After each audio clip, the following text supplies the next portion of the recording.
안녕하세요. 홍현박 부동산의 홍성풍입니다. 가끔 토지 거래를 하려고 토지 이용계획 확인서를 발급해서 살펴보면 역사, 문화, 환경 보존 지역 또는 현상 변경 허가 대상 구역이라는 문구를 보게 되는데요. 이게 뭘까요? 과연 이 문구가 무엇인지 아시는 매도인, 매수인, 공인중개사가 많을까요? 아마 그렇지 않을 것 같습니다. 그래서 이 문구는 토지의 가치나 공법적인 제한은 무엇인지 정확하게 아시는 분이 많지 않은 것 같아서 오늘은 이 문제를 가지고 말씀드려보자 합니다. 관련 근거 법률은 어떤 것이 있는지를 살펴보고 같은 현상 변경 허가 대상 구역 내에 있다 하더라도 100m 이내, 200m 이내, 300m 이내, 400m 이내 또는 500m 이내 그리고 앞, 뒤, 좌우에 따라서 구역 및 존재 거리에 따라서는 건축 조건 및 용적률과 층고가 다를 수 있다는 것을 숙지해야만 본인의 매매 목적이나 토지 투자 목적에 부합하는 토지인지를 가늠해 볼 수 있을 것입니다. 특히 공인중개사님들은 꼭 숙지하셔서 손님 안내 시 필히 해당 토지의 조건 등을 상세히 말씀드릴 수 있도록 확인하는 노력이 필요할 것이며 매수하고자 하시는 분들 역시 필히 본인이 확인하시어 본인의 의도에 맞는 토지인지를 확인하여야 할 것입니다. 지금부터 해당 토지의 조건을 어디에서 어떻게 확인하는지 정말로 알고 있으면 참으로 좋은 정보이오니 끝까지 시청해 주시길 바랍니다. 오늘은 가상으로 제9구역, 제1구역 안에 있는 100m 안에 있는 교동리 1069번지를 가지고 매매를 한다고 가정하고 말씀드려 보도록 하겠습니다. 자, 매매를 하려고 공부를 띄워보니 역사, 문화, 환경 보존 지역, 현상 변경 허가 대상 구역, 문화재 보호법 이렇게 나와 있습니다. 손님이 이게 뭐예요? 하고 물으면 뭐라고 대답해야 되죠? 여러분, 여기에 대해서 내가 시원하게 말할 수 있는 정보가 있으신가요? 없다면 이 정보를 찾아봐야 되지 않을까요? 그래서 오늘 이거에 대하여 관련된 말씀을 드리고자 합니다. 토지 이용 계획 확인서의 역사, 문화, 환경 보존 지역, 현상 변경 허가 대상 구역 내의 토지 건축 조건 확인법 어디서 하는지를 말씀을 드리도록 해볼게요. 우리가 먼저 토지의 용도지역, 용도지구, 용도구역 중에서 용도지구에 보존지구라는 게 있는데 그 속에 역사, 문화, 환경 보존지구, 중요시설 보존지구, 생태계 지구 이렇게 세 개가 있는 것 중에 역사 보존, 환경 보존 지구에 해당하겠습니다. 자, 우리가 고시문을 한번 보면요. 문화재 보호법 시행규칙 제2조의 제2항 제3항에 따라 제가 지금 울산광역시의 것을 말씀드리기 때문에 울산광역시 조문으로 말씀을 드립니다. 지정문화재 역사, 문화, 환경 보존 지역 내 건축 행위 등에 관한 허용 기준을 다음과 같이 고시합니다.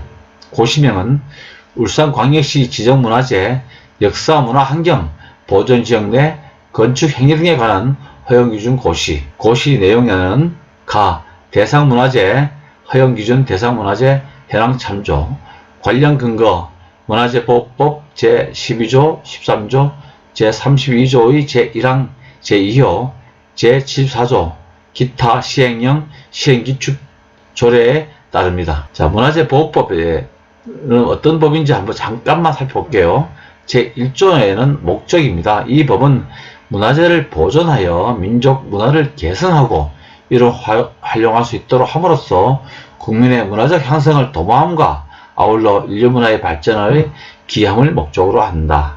제2조 정의에는 이 법에서 문화재란 인위적이거나 자연적으로 형성된 국가적, 민족적 또는 세계적 유산으로서 역사적, 예술적, 학술적 또는 경과적 가치가 큰 다음과 같은 것을 말한다. 각호는 생략합니다. 그 다음에 제12조와 13조에 보면 제12조는 건설공사 시의 문화재 보호에 관련돼서 기술하였고 제13조는 우리가 지금 금방 본 역사, 문화, 환경, 보존 지역의 보호에 대해서 기술하고 있습니다. 그 다음에 이제 35조는 본 사항에 대한 허가 사항을 말씀드리고 있고, 제74조는 준용 규정을 말씀드리고 있습니다. 더 자세한 것은 여러분이 해당 관련 법 사이트를 보시기 바랍니다. 먼저 오늘 제가 말씀드린 울산 삼남에 있는 교동에 있는 언양향교에 대해서 향교 주변에 있는 토지를 가상으로 지정해서 말씀드려보도록 할게요. 제1구역 노란색이고, 제2구역은 녹색이고, 제3구역은 청색이고, 제4구역은 황색이고, 5구역은 흰색으로 제가 표시를 해놨습니다. 이거는 제가 해놓은 게 아니라 이 향교에서 보면 도면에 나와 있습니다. 자, 문화 주변에 보니까 제가 어디까지가 역사, 문화, 환경 보존 지역인지를 봤더니만, 우리 아까 문화재 보호법에는 100m와 500m 사이에 역사, 문화, 환경 보존 구역으로 지정하게 되어 있고, 또 그 보존 가치가 상당할 경우에는 500m 이상도 지정하도록 되어 있습니다. 저는 오늘 500m 이내까지만 살펴보도록 하겠습니다. 이렇게 이와 같이 아까 조금 전에 말씀드렸던 색깔에 따라서 제1구역, 제2구역, 제3구역, 제4구역으로 나뉘어서 건축의 허가사항이 다르게 나와 있습니다. 보다시피 지정문화재 이 부분에 대해서는 제가 좀 이따 다시 말씀을 드리도록 하겠습니다. 해안교 고시도면에 보면 이와 같이 반경 500m 이내까지 규제를 하고 있고, 그 이내에 있는 이렇게 색깔로서 건축의 규제 내용을 설명하고 있습니다. 자, 먼저 향교 100m 안에 한번 살펴보면 여기는 자체적으로 향교가 있는 지역에는 지정문화재 구역이라고 나와 있고요. 문화재 보호법에 의해서 나와 있습니다. 그러면 이런 물건은 문화재로 지정되어 있는 것은 팔 수가 없겠죠. 설사 판다 하더라도 개발이나 이용은 어렵다고 봐집니다. 이런 부분 잘 숙지하셔야 되겠죠. 그 다음에 보면 여기에 보면 개별사항에 기존 건축물의 시정 및 지정 범위 내에서 계획 저축을 허용한다 이렇게 나와 있는데, 이거 사실은 상당히 어렵다라고 봐집니다. 자, 제1구역은 현재 문화재가 있는 옆에 동네입니다. 100m 안에. 여기는 역사, 문화, 환경 보존 지역이고 현상 변경 허가 대상구역으로 나와 있습니다. 여기는 보다시피 현상 변경 허용 기준은 공동사항으로 기존 건축물 및 시설물은 기존 범위 내에서 계획 재축을 허용하고, 최고 높이는 옥탑, 계탄탑, 승강기 탑, 막루, 정식탑 등 기타 이와 유사한 것을 포함하여서 이어물 저장 및 처리시설, 자원수산시설 등 동물의 관련 시설에 대해서는 개별 심의한다고 되어 있습니다. 사실은 기존의 문화재 자체의 어떤 허용 기준이나 개전축을 말씀하는 거지, 다른 건 여기 들어설 수가 없다라고 보시면 되겠습니다. 자, 제2구역은 100m 이내에 교동리 1622-7번지입니다. 이게 향교 앞에 있는 동네인데요. 여기 역시 문화, 환경 보존 지역이고 현상 변경 허가 대상 구역으로 나와 있습니다. 여기에 보면 건축을 할 수 있습니다. 평슬라브는 최고 높이 8m 이하, 경사지붕은 최고 높이 2m입니다. 만약에 이렇게 건축을 지을 경우에는 요 높이가 땅으로부터 12m고요. 이렇게 지을 때는 여기가 슬라브라 보면 이렇게 요 높이가 8m 이하라고 봅니다. 그래서 여기는 2층 이상은 짓기 어렵다 이렇게 보시면 맞겠습니다. 제3구역은 200m 이내입니다. 교동리 1602-5번인데 여기 역시 역사, 문화, 환경 보존 지역이고 형상 변경 허가 대상 구역입니다. 여기도 마찬가지고 여기는 준주거 지역인데도 불구하고 70%에 500% 줄 수 있습니다만, 여기는 평스라브 높이가 15m, 경사지붕이 최고 20m라고 나와 있네요. 집을 만약에 이렇게 짓는다면 여기서는 경사지붕이니까 여기는 15m, 여기서는 20m, 그러면 3.5m로 봤을 때 5층 정도까지 못 짓는다고 봐야 되겠죠. 5층 정도 질 수 있다고 가지고요. 만약에 여기에 이렇게 짓는다면 이렇게 준다면 여기에 15m라는 얘기죠. 이렇게. 예.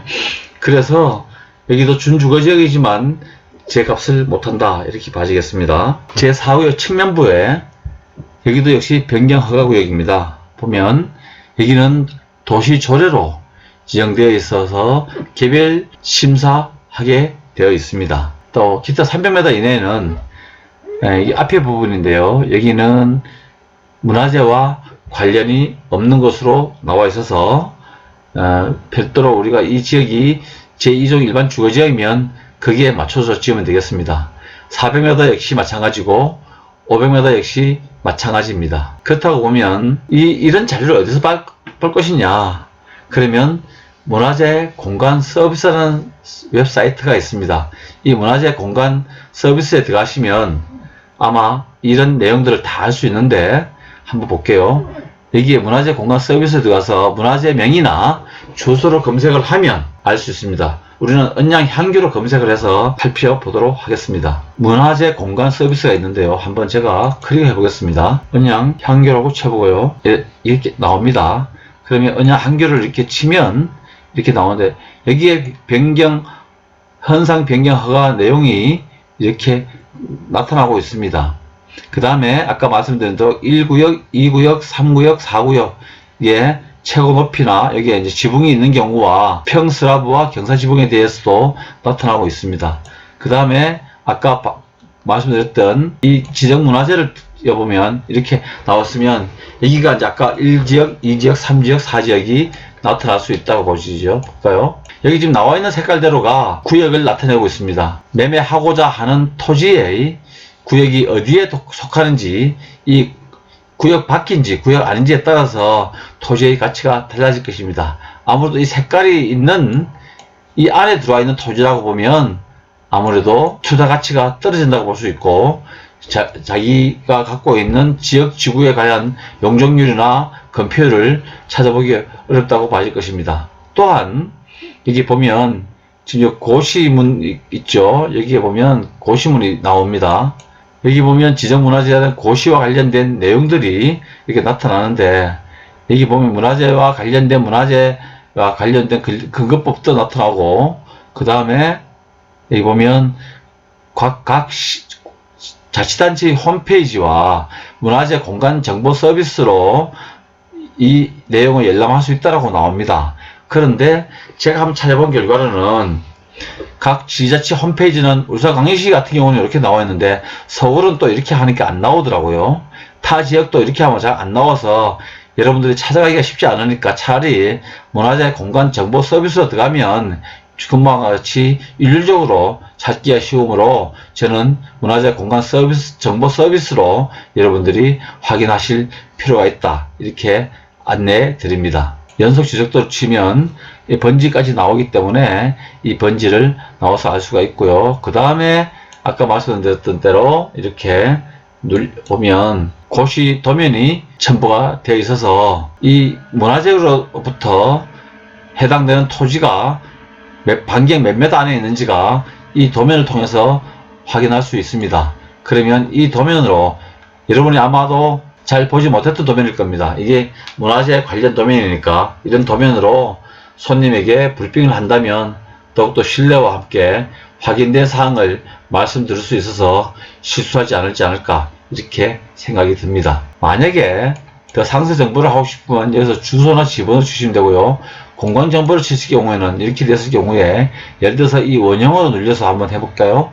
그럼 만약에 이 부분이 필요하다고 하면 이렇게 누르시면 이 부분에 대한 여기는 지금 해당 사항이 없으니까 이렇게 나옵니다.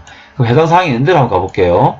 자, 이 부분에 한번 쳐볼게요. 이 부분을 이렇게 눌려서 이와 같이 제2구역에 속해서 그와 관련되어 있는 정보들이 이렇게 나타나고 현상 변경 허가 기준이 이렇게 나타나고 있습니다. 이와 같이 했을 경우에는 이것이 100% 맞다라기보다는 또 다른 제약사항이 있을 수도 있으므로 이걸 참고로 해서 손님에게 브리핑하면, 또는 이 토지의 가치나 투자 실익을 위해서 생각해 보시면 실수를 없지 않을까 이렇게 생각이 듭니다. 감사합니다. 오늘 여러분이 이 내용이 여러분에게 도움이 되었으면 매우 좋겠습니다. 감사합니다.